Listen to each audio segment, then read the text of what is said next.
এসএসসির প্রায় 26,000 চাকরি বাতিল মামলা। আজ সুপ্রিম কোর্টে এসএসসির অগ্নি পরীক্ষা। এক সপ্তাহের মধ্যে ফের এসএসসির প্যানেল বাতিল মামলার শুনানি শীর্ষ আদালতে। আজ একত্রে 10টি মামলা শুনবে সুপ্রিম কোর্ট। গত শুনানিতে এসএসসি মামলায় চাকরি বাতিলের ওপর স্থগিতাদেশ দেয়নি সুপ্রিম কোর্ট। গত শুনানিতে প্যানেল থেকে কিভাবে যোগ্যদের বাছাই করা হবে প্রশ্ন তোলে প্রধান বিচারপতি ডিওয়াই চন্দ্রচূড়, বিচারপতি জেবি পারদিওয়ালা এবং বিচারপতি মনোজ মিশ্রের বেঞ্চ। আজ বিষয়টি নিয়ে বিস্তারিত শুনানি হওয়ার কথা জানিয়েছিল তারা। যোগ্য অযোগ্য সূত্র মিলবে। আজ কি রায় দেয় সুপ্রিম কোর্ট, নজর শীর্ষ আদালতে।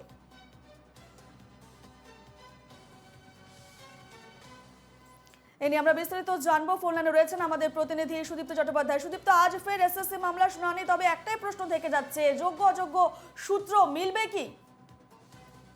আগের দিনই অর্থাৎ গত সোমবারই এই প্রশ্ন তুলেছিল সুপ্রিম কোর্ট, অর্থাৎ দেশের প্রধান বিচারপতির নেতৃত্বাধীন 3 সদস্যের যে বেঞ্চ, 3 বিচারপতির বেঞ্চ এই প্রশ্ন তুলেছিল, যদি কোনো ওএমআর শিট প্রকৃত তথ্য না থাকে এসএসসির কাছে, তাহলে যোগ্য অযোগ্যের এই যে বাছাই কি করে করবে আদালত, যেটা প্রশ্ন তোলা হয়েছিল বারবার রাজ্য এবং এসএসসির পক্ষ থেকে, যে হাইকোর্ট কেন যোগ্য অযোগ্যদের বাছাই না করে গোটা প্যানেলই বাতিল করে দিয়েছে। সেখানেই প্রশ্ন উঠছে, যোগ্য অযোগ্যদের বাছাই হবে কোন পদ্ধতিতে যদি প্রকৃত ওএমআর এ কোনো তথ্য না থাকে। কারণ এসএসসি জানিয়েছে তাদের কাছে কোনো প্রকৃত ওএমআর এর তথ্য নেই। সিবিআই তাদের কাছে যে তথ্য দিয়েছে সেটাই তাদের কাছে প্রামাণ্য তথ্য। তো তার উপর ভিত্তি করেই কিন্তু যোগ্য অযোগ্য বাছাইতে একটা দ্বন্দ্ব দেখা দিয়েছে, একটা বিতর্ক তৈরি হয়েছে। চাকরি হারা এবং যারা বিতর্কিতভাবে চাকরি পেয়েছেন তাদের আইনজীবীরা বারবার প্রশ্ন তুলেছেন যে সিবিআই এর যে তথ্য সেটা প্রামাণ্য, সেটা কি করে আদালত মেনে নেয়। এই সার্বিক বিতর্ককে সামনে রেখেই কিন্তু গোটা প্যানেল বাতিল করতে হয়েছে হাইকোর্টকে। তারই চ্যালেঞ্জ হয়েছে সুপ্রিম কোর্টে। এবার সুপ্রিম কোর্টও সেই প্রশ্ন তুলেছে, তাহলে বাছাই কোন পথে। সেখানে এসএসসি জানিয়েছে তাদের উপায় আছে। তখনই প্রধান বিচারপতি ডিওয়াই চন্দ্রচূড় জানান, তাহলে অ্যাভিনিউ দেখান, অর্থাৎ রাস্তা দেখান আমাদের, যে আপনারা যদি বলেন যে আপনাদের উপায় আছে তাহলে আপনারা রাস্তা দেখান।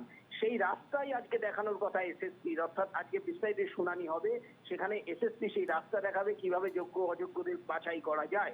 আর এই কি রাস্তা দেখায় এসএসসি, এদিকেই তাকিয়ে গোটা সুপ্রিম কোর্টের দিকে গোটা চাকরি প্রার্থী, চাকরি হারা যারা আছেন এবং বিতর্কিতভাবে চাকরি প্রার্থী পেয়েছেন যারা, এই সকলেই কিন্তু এসএসসি মামলার দিকে তাকিয়ে সুপ্রিম কোর্টের দিকে, যে আজ এসএসসি কোন উপায় বা কোন রাস্তা দেখায় সুপ্রিম কোর্টকে, এবং তার ভিত্তিতে সুপ্রিম কোর্টকে বিচার করেন বা কি মন্তব্য করে বা কোনো রায় দিলে কি রায় দেন, সেদিকেই এখন সবার নজর, গোটা রাজ্যের নজর।